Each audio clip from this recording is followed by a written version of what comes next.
Okay, we want to talk about the core logic behind hypothesis testing. A hypothesis is basically just a guess or a prediction that we have that can be tested. Again, I've told you aliens don't exist, but we can't test that, so it's not even a hypothesis. You have a belief, I have a belief. So we both gotta kind of give up on the idea that we could test or prove each other to be wrong. It's an interesting idea, and it's an interesting argument to have. I like that. But we can't test it with hypothesis tests. We have to have something that's possible to be tested. And we have theories that explain these potential connections between variables for humans. And a theory is just this sort of set of principles that attempts to bring these causal effects together. In economics, there's the supply and demand theory, right? And we can test that by limiting supply and seeing if there's increased demand. Think toilet paper and the SARS-CoV epidemic, right? And we can watch to see if an increase in supply lowers the market pricing, right? We can experiment on these models to see if our theories accurately predict certain changes. So a hypothesis test is a procedure to ensure that we understand if the outcomes of a study support our particular theory. Okay, so theory.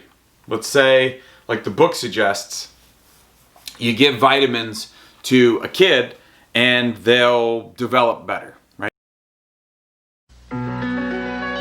This world takes a little growing into, and 10 million kids are getting all the vitamins they need to help them grow with Flintstones. We are Flintstones kids, 10 million strong and growing. We are Flintstones kids, 10 million strong and growing. We are Flintstones kids, 10 million strong. Flintstones, America's favorite. And growing. And another hypothesis might be that you study harder, you get better grades on a test. These are our hypotheses. Now the theory is that nutrients are needed for development, or study is needed for growth and intellectual changes. And so we can create hypothesis tests to experiment on these ideas and either prove that our theory explains how they're linked together, or understand that our theory needs more work, right? Our theory is something that's constantly going to be growing and developing with new changes. One of the issues that we run into is that a lot of times we take for what is real hypothesis testing something that's not, and that's when we don't use random assignment in our research. If we don't use random assignment, and we sometimes we overstate our conclusions.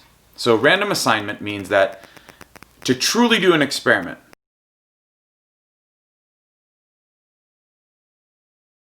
we'd have to have a random set of people, that is, that everyone is equally likely to be selected into either group, either the treatment group or the control group.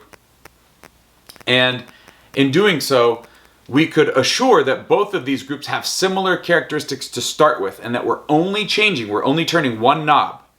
All else equal, ceteris paribus, we're only changing this one knob between these two groups, whether they get the vitamin or the placebo, or whether they study or whether they don't. These are all ideas that we have about what might work, but if we don't employ a rigorous set of random assignment, then we're going to risk the bias that comes with selection bias. So what's selection bias?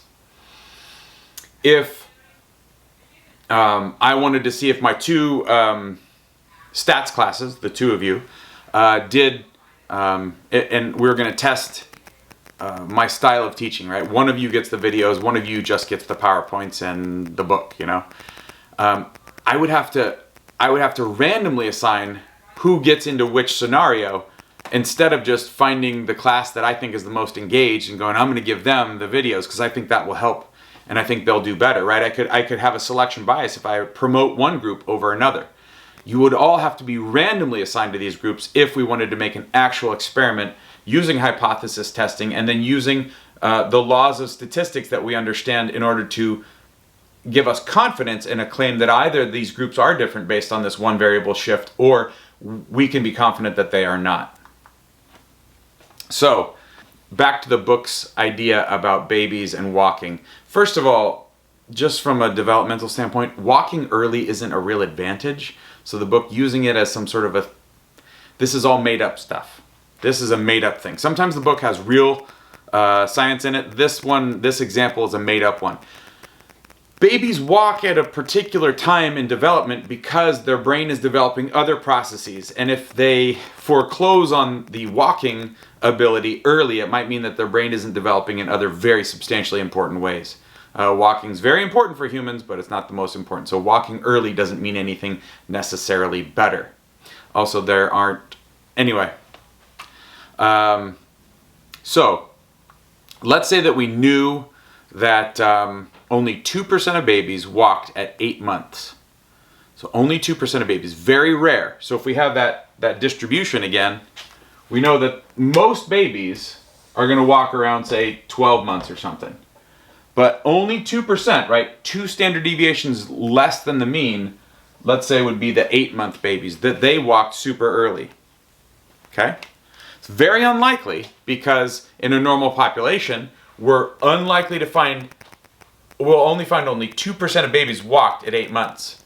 So if we do this vitamin supplement with a new baby, and we say, okay, here's the vitamin supplement, and we find that baby walks at 8 months or lower, we're going to say, hey, this vitamin supplement works. And the logic here is that, yeah, some babies without vitamin supplements walk that early, but there's so few of them that it's probably not just that we happen to select that baby for our experiment, right? Our baby is mostly 98% going to walk in this time, not below that. So if we find our babies below that, then we'll claim that the difference wasn't what was to do with the vitamin supplements. It wasn't just chance acting alone, that we just happened to pick, the earliest walking baby in our selection, in our population. Okay, let's review the steps of hypothesis testing. Step 1, restate the questions as a research hypothesis and a null hypothesis about the population. Step 2, determine the characteristics of the comparison distribution. Step 3, determine the cutoff sample score on the comparison distribution at which the null hypothesis should be rejected. 4, determine your sample score on the comparison distribution. 5, decide whether to reject the null hypothesis. And 6, that's Professor Frazie's step, that's explain it to an 8th grader. Okay, for this particular question, if we want to restate the question about kids walking and vitamins, we would say that there's 2 populations. 1, infants that have taken these vitamins, and 2, infants in general, those that don't normally take these specific vitamins we're investigating. So there's 2 populations. The first population, population number 1, are participants in that experimental group. And so we only have 1 baby to experiment on, so we're just going to give it to 1 baby. Population number 2, those are those in the control group. And our control group is everybody, right? So this is everybody who walks. They walk at a certain time. And we're only going to be concerned with the 1 baby we give the vitamins to. Our research hypothesis is that taking the vitamin will make the baby walk faster. Notice that this is less number, but again, that's walking at an earlier age. Okay. A null hypothesis is the statement that assumes there's no effect of the independent variable on the dependent variable. In our case, that would be our independent variable would be vitamin or general population, no vitamin. And the dependent variable would be the age at which walking occurred. So if vitamins don't have an effect on the walking development, then we'll find no difference between these 2 populations that we've set up. Our null hypothesis is stated, there is no difference in the walking age of infants who take vitamins and infants who do not take vitamins. More specifically, any differences observed in these 2 populations is due to chance alone, right? That there's variability in this population, in our comparison population. And it's due to random sampling. It's not due to the effect of the variable that we have changed. All right.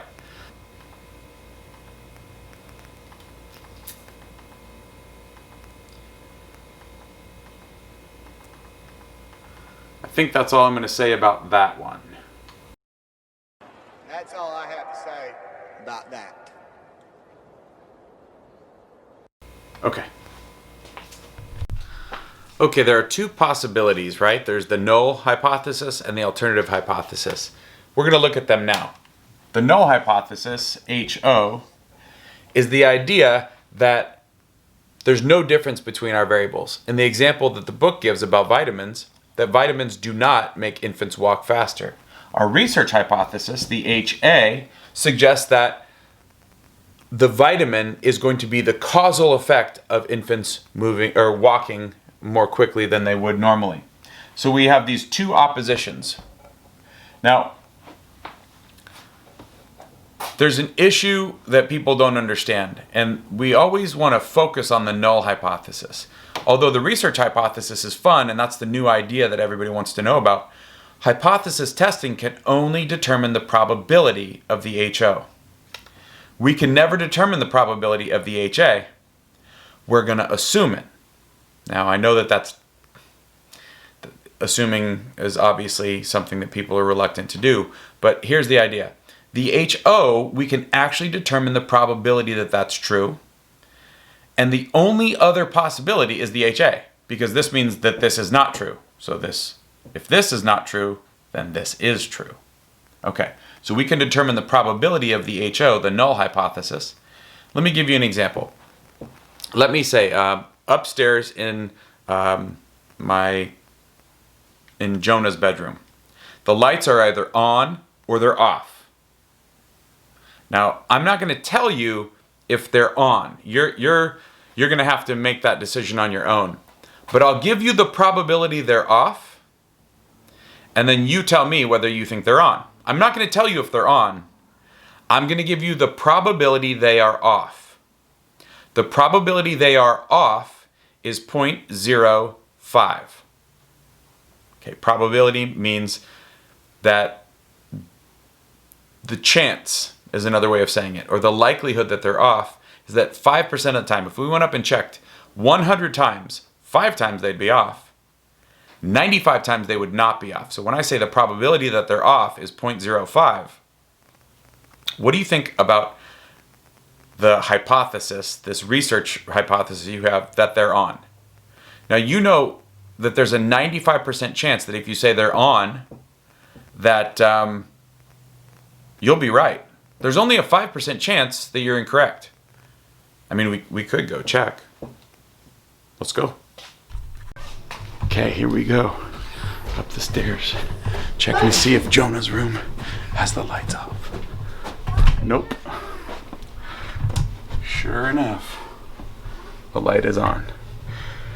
So, did I know whether the light was on or off? I didn't. But because of past iterations, because of that comparison population, I knew what I could expect. So probability tells me that I can expect something that I found out to be true by testing. In Chapter 4, we learned the steps of hypothesis testing and how to determine the probability if the HO is true. And we base our decision about our research hypothesis on that. There is a problem. We could be wrong. We could be wrong one of two ways. See, we're making a research into whether or not something's different, but we could be wrong about that. A lot of people are wrong about a lot of things, and so note that. We should have confidence because we know how often we'll be wrong in hypothesis testing. That's when we set our alpha level. So what is an alpha level? Alpha level, it's the Greek letter alpha, is the probability of making what's called a type 1 error. Alpha level, for our case, we said would be, say, 0.05. So if there's a 5% chance that we randomly select somebody from the population that has a score below our cutoff, they might come from that population, and we say, oh, they don't come from that population. In that sense, we'd be wrong about our claim. We'd be saying that they're different when in fact they're not different. That's called a type 1 error. To claim that there's a difference, but that the independent variable makes a difference in the dependent variable, and in fact, in reality, it doesn't.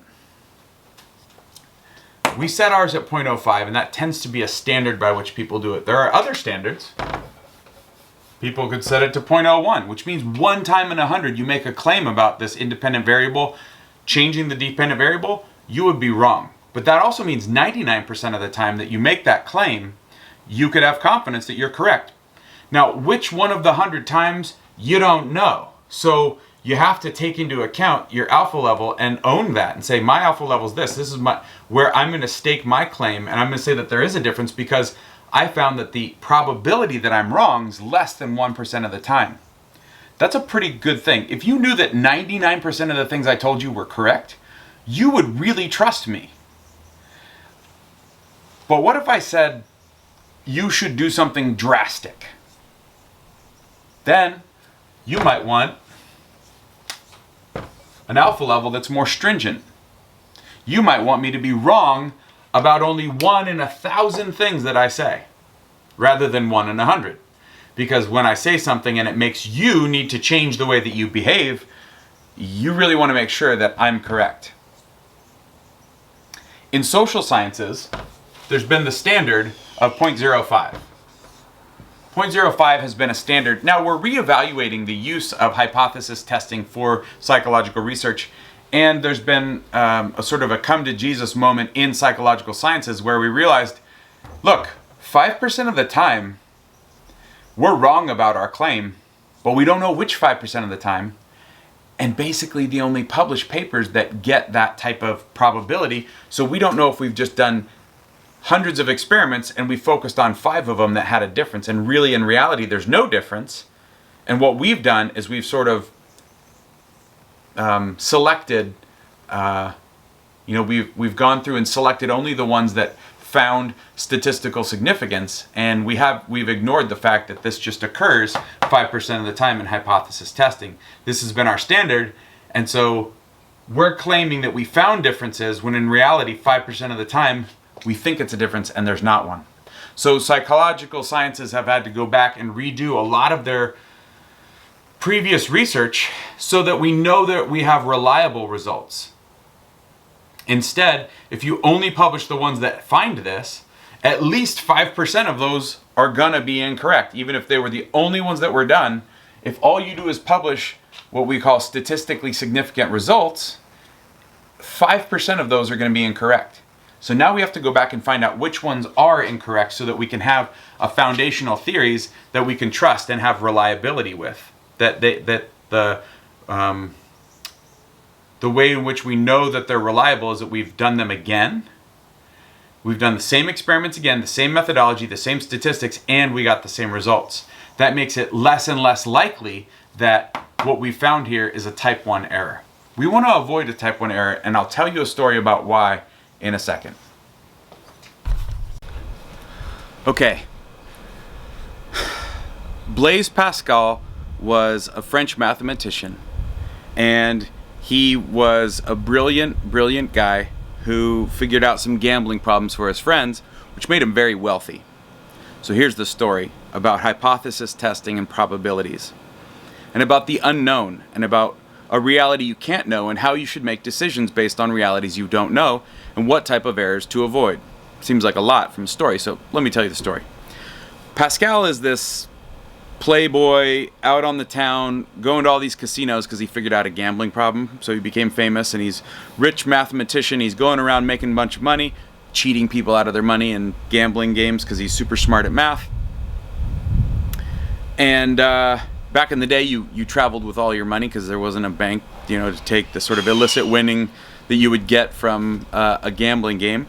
So he had a coach, which is a big old wagon that's covered and locked up real tight. He bought a really expensive one, the sort of SUV. And he had a driver. He had some guy riding shotgun, security, make sure it wasn't stolen.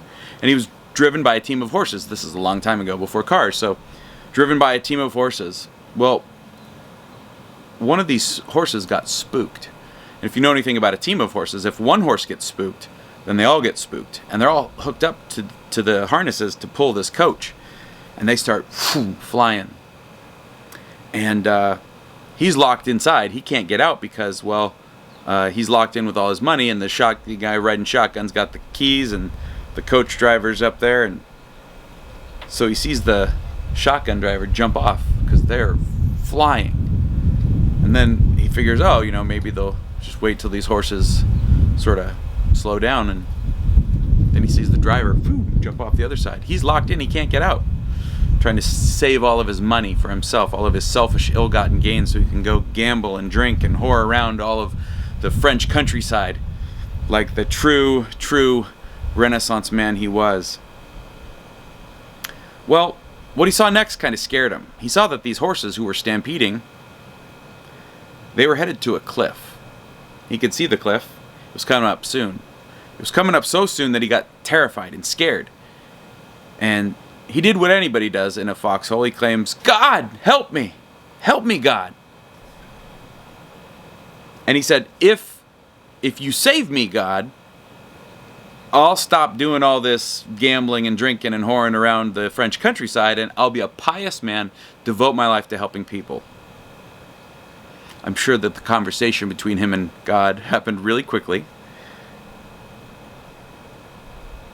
And the horses fly off the edge of the cliff. But just as they do, the hitch to the trailer and the coach slipped off, and his carriage skirts right to the edge of the cliff. He's saved. The horses are dashed to their death on the rocks below. Pascal is a man of his word. Even that word, that bargain, that commitment, that, what do they call the covenant that he made with God. And so he changes his life. And he came up with an idea, a decision tree for sort of belief in God. He said, you can't know if there's a God, right? His concept of God is the Judeo-Christian concept of God. So an all-powerful, all-present, all-knowing, timeless being that created the world. Okay, that's his version. The Western version of God. He said, you can't know that because you're not everywhere. You're finite. You can't know everything. So you're stuck in a position where you can't know reality. You can't know if there's a God. But you have a choice about how to behave. Right? So you can't know reality. There either is a God, and again, Western civilizations, Judeo-Christian God, or there is not. There is one or there is not one. That's the state of reality, but you can't know it. You don't have access to that. This is a big, big thought. And you're like, how is this relevant to stats? Trust me, it gets very relevant. He said, but you do have a decision about what you do. So the decision you make is, do I act as if there is a God? Or do I act as if there's not a God? And he takes that into a decision tree, a grid of sorts. And I'm going to show you that grid next. Henry's here helping us. He's going to be drawing for you a depiction of the cliff that this horse carriage is about to fly off of, that Pascal is riding in. And I'm going to talk to you about his decisions. So the decisions that Pascal made were really based on this idea. Do you have a different red?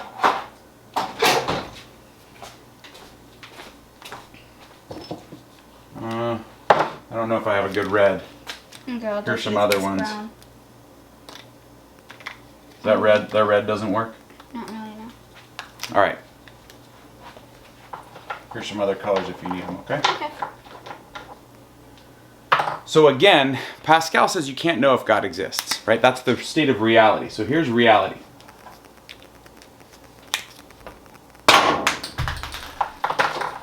We'll try green. Here's reality. Reality we can't know because...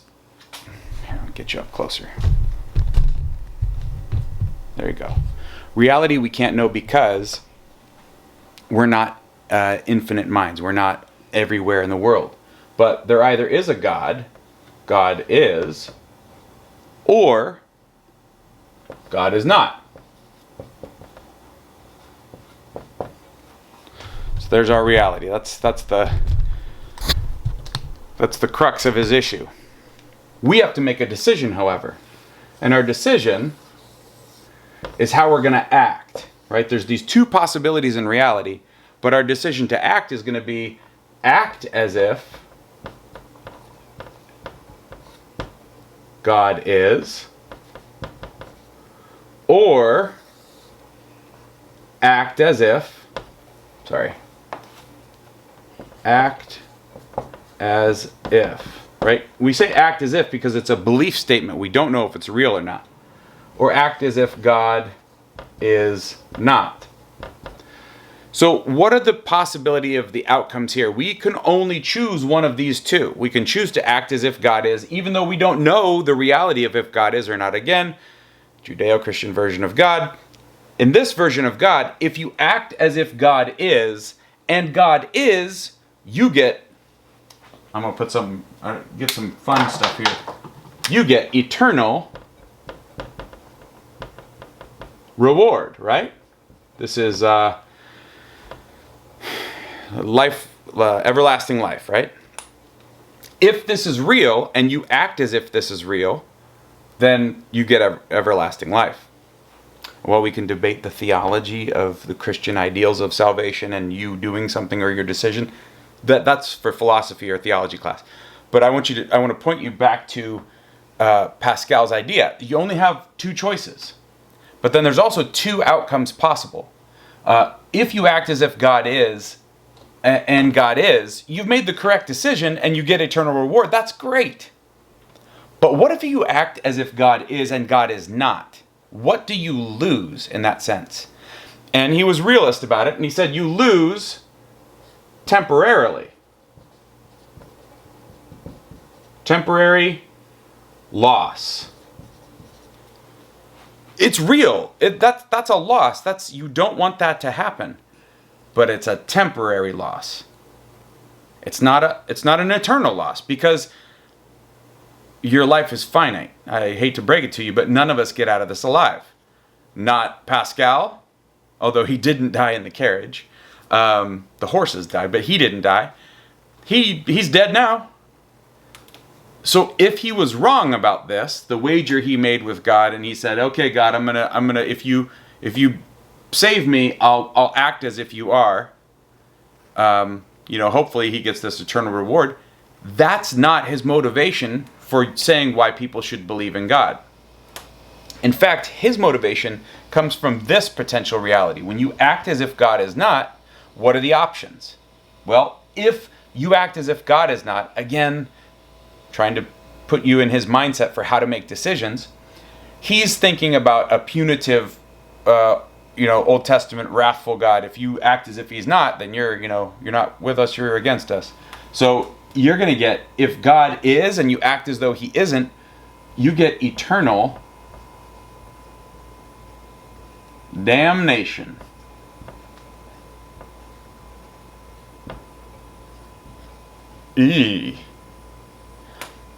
But what if God isn't? What if you act as if God isn't and you've made the correct decision? And there is no God, what do you gain? Because that's the correct decision, right? You gain things when you do the correct decision. If you act as if God is and he is, you get eternal reward. Hooray! But if you act as if God is not and he is not, what do you gain? Again, because none of us get out of this alive, you get temporal gain. Now, you might think that as a pious Christian man now, that he's advocating you should believe in God because God is. But he's actually a really rational, logic-driven guy in his thoughts. And he says, you shouldn't believe God is because God is. He's saying you should believe God is because the options here are either eternal damnation or temporal gain. And that these are the ones you should avoid the most. You're thinking, how does this relate to hypothesis testing in psychological sciences in math? Well, Pascal is one of the greatest mathematicians of all time. And this reasoning actually leads us to why we avoid type 1 error. So I'm going to change a couple of these words up here. I won't change reality, but I'll change this.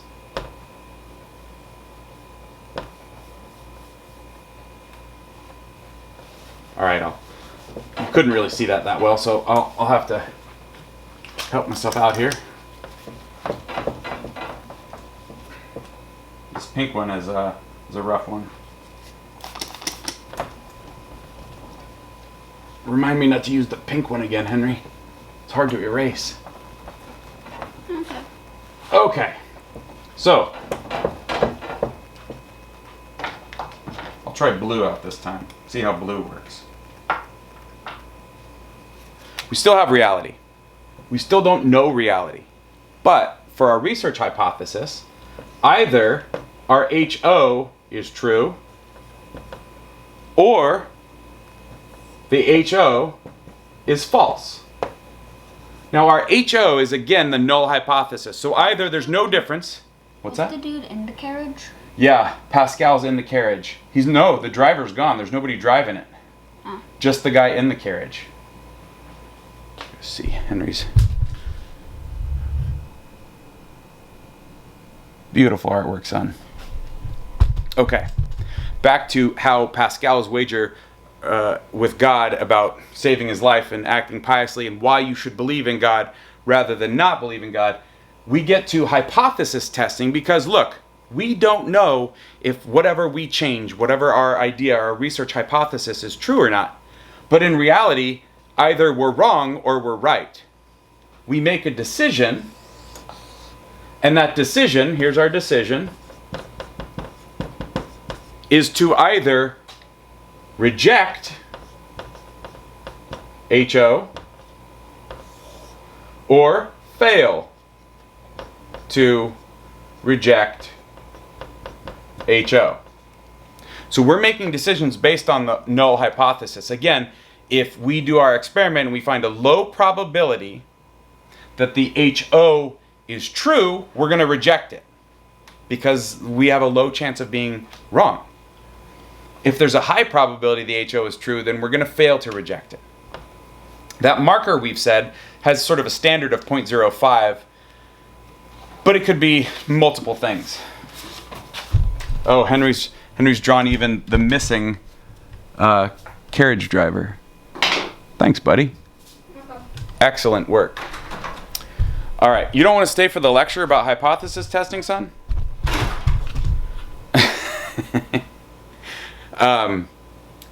If we reject the HO, that's us saying that we think our research hypothesis is true. There's two possibilities. We're right or we're wrong. And if the HO is true, that means that we've rejected something and it's true. Remember, you believe in God and God isn't? You've made an error. If we reject HO, when in fact it's true, we've made a type 1 error. Type 1 error. This is akin to saying there is not a God and there is one. So this is the worst thing. You want to avoid the worst outcome because you get eternal damnation from a scientific standpoint. You start acting as though the thing is true, right? That there's a difference. You start treating them differently.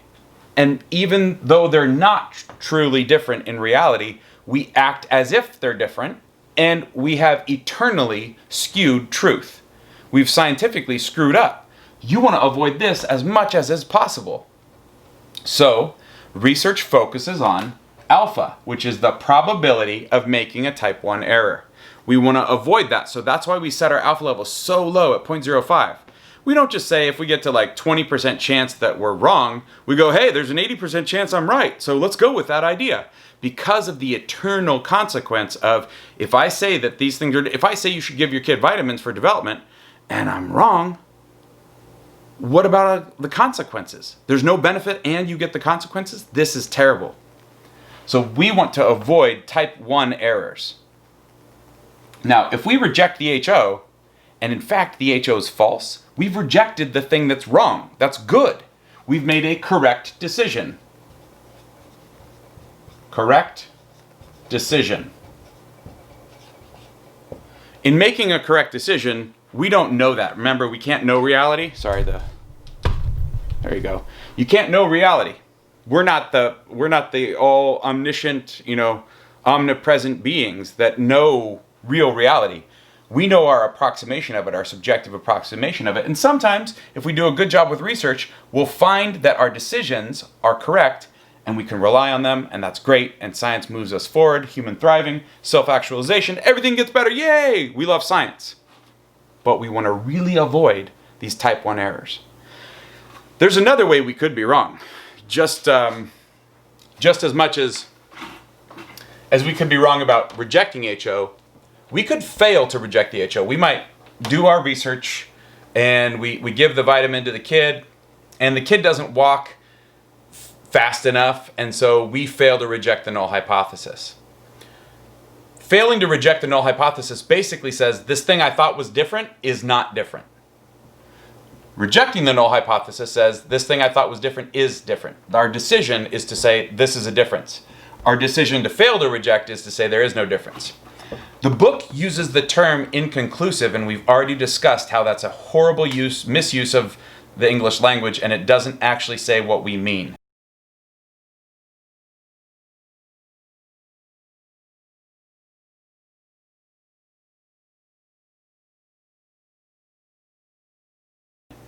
When we fail to reject the null, right, we're trying to reject the null hypothesis. We're doing this because we think that there's a difference. Otherwise, we wouldn't do this research. Nobody's doing research to find out that things are the same.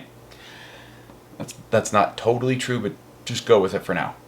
When we fail to reject the null hypothesis, we're saying these two things are the same. And if the HO is true, and we have failed to reject the HO, that means we're going with the HO. Instead of failing to reject it, we go with it. Well, if we fail to reject it and it's true, we've made a correct decision.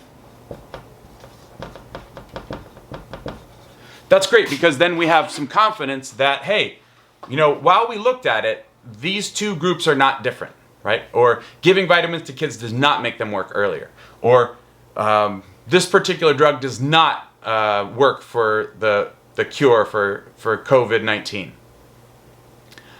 But if we fail to reject, we could make another error, right? What we could do is we could say, okay, this drug doesn't work for COVID-19, right? That's what we're saying. There's no difference between it and water, right? It doesn't work to fix anything. It's not an effective means for fixing something. Or vitamins don't make kids walk early.